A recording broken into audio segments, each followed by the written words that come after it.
Okay, now if you're watching this channel, you probably know me as the guy who made Mark Goldbridge famous or whatever. This whole thing, all of this, it's all about me.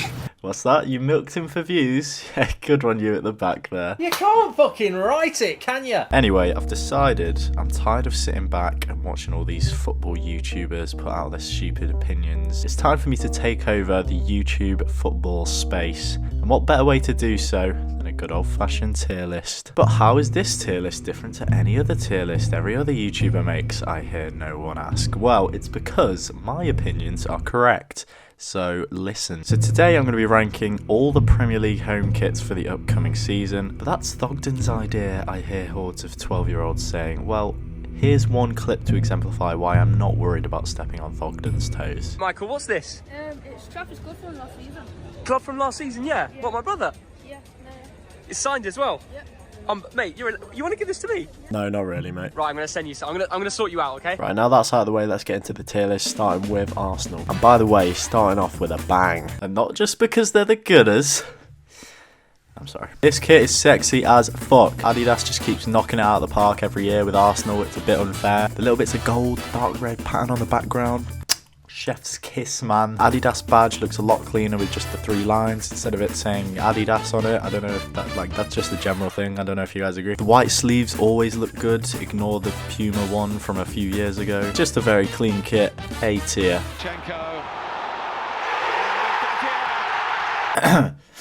B tier. Aston Villa. This is nice. I like the pattern on the claret background. It looks kind of fancy and royal looking. A betting sponsor, which we all know is great, as gambling is the best way to make money for me. They've got the new badge, which to be honest has grown on me, because at first I thought it kind of looked like something you make on FIFA for your pro clubs team using all the default EA Sports logos, but it actually looks quite vintage. The blue rectangles on the shoulders kind of look like shoulder pads, which is a bit funky looking, but overall it's a good shirt. Well done, Castor, which is a brand of sugar if you didn't know. B tier. Bournemouth. Okay, I know this is going to sound like I'm sucking off every team's kit, but this one actually bangs as well. Usually Bournemouth's kits have all the creativity of a box of shreddies, but this design has certain aspects that make it look clean, like a box of Crave or multi-grain shapes if you're feeling nasty. There's only so much you can do with black and red stripes every year, and that's why this shirt is actually over-delivering. Umbro is always a dub. The disconnected black lining on either side of the stripes looks smart and prevents the contrast to the red from being too jarring. It sounds like I'm doing a fucking English essay. The badge is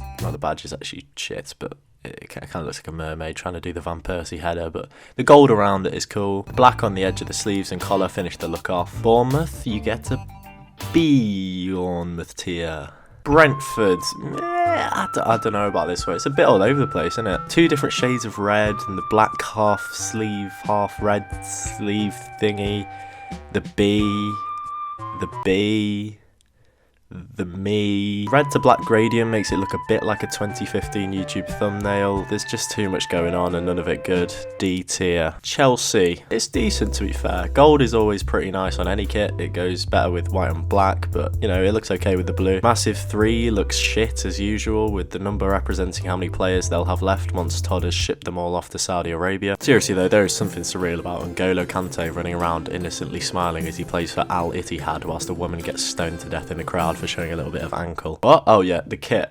It's alright, but a bit basic. C tier. Crystal Palace. It just reminds me of a Blackburn Rovers shirt, and anything that reminds me of Blackburn Rovers makes me want to drink the nearest bottle of sodium hypochlorite, so D tier. Everton. The pattern on the sleeves and the cuffs is cool. The rest of it looks about as exciting as a night out in Lincoln. The state logo is so bad. It would generally be an A tier if they replaced it with a picture of a ribeye or something, but F tier. Fulham. This looks like something a primary school PE teacher would wear. D tier. Man City. It's a nice shirt. The sky blue always looks fresh, and the pattern they've got this year adds to it nicely as well. Not as good as last season, but it's a nice shirt. Decent. Man United. The first time I saw this kit, I thought it looked about as basic as a 5'4" white girl with a Carhartt man bag, but then I realised it was probably because H was wearing it and he looks a bit like a partially trimmed ball sack. So on second viewing, it's actually decent. The roses in the background are a nice touch that makes the shirt worth a buy, but other than that, it is a bit boring. C tier. Newcastle. It's a decent looking C tier.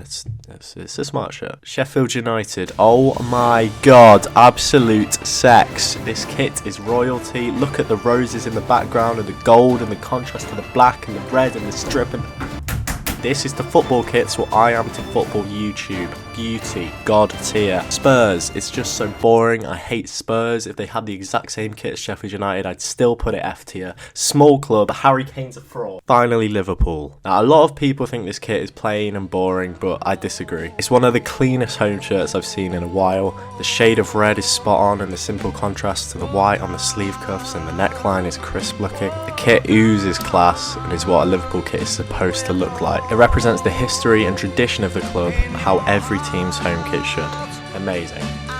F tier.